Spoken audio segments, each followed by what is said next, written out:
You may have seen this chart since the start of the coronavirus pandemic. In one image, it appears to capture the state of each nation's battle in the global war against the virus.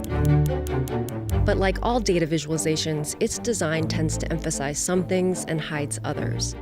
So here are 4 things we need to know to understand this chart.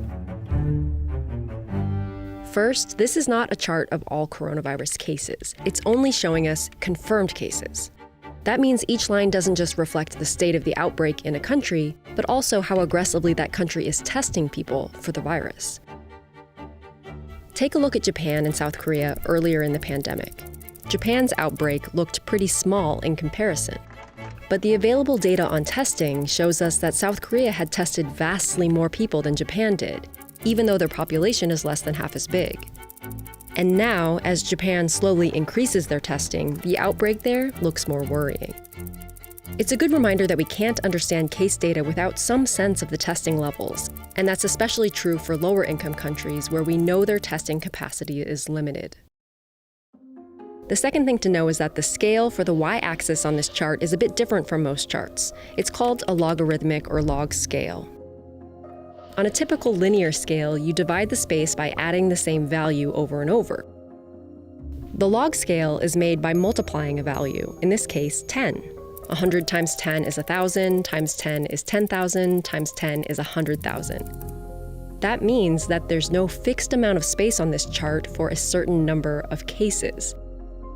So the first 100,000 cases take up this much space, and then the next 100,000 cases get just this much. The higher the numbers, the more visibly squished they become on a log scale. So why do it this way? Well, let's take the 5 countries with the largest outbreaks right now and rewind them back to March 17th. On a linear scale, it looked like things were pretty bad in Italy, but the others were doing better. The log scale offered a much clearer warning. We were all on the same path of exponential growth. It's the nature of infectious disease that numbers get big fast, so it makes sense for numbers to get big fast on the chart too. Fast forward a few weeks, and the linear scale shows cases climbing and climbing, while the log chart shows curves that are flattening.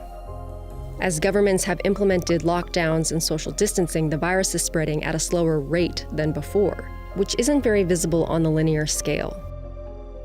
But keep in mind that the difference between this dot and this dot is more than 32,000 people. And the log chart tends to downplay just how many more confirmed cases there are in the US than in the other countries. Which brings us to the third thing to know about our chart.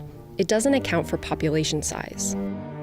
When you adjust for population, really small countries like Iceland and Luxembourg appear to have the biggest outbreaks for their size, which may reflect higher testing rates. The US and China have much bigger populations, so their curves drop a bit. But the size of a country doesn't really affect the growth rate of its cases, and it doesn't tell us much about how much the country is struggling.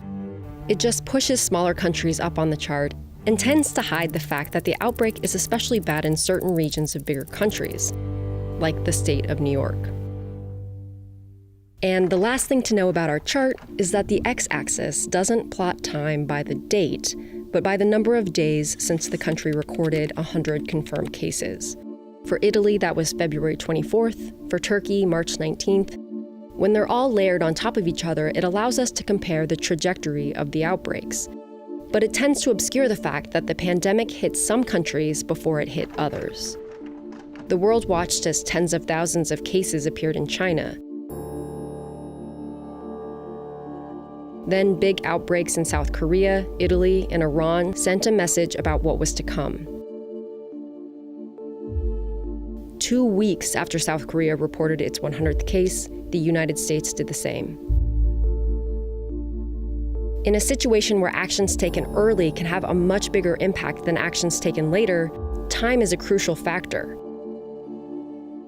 And we have to remember that some governments had more time than others.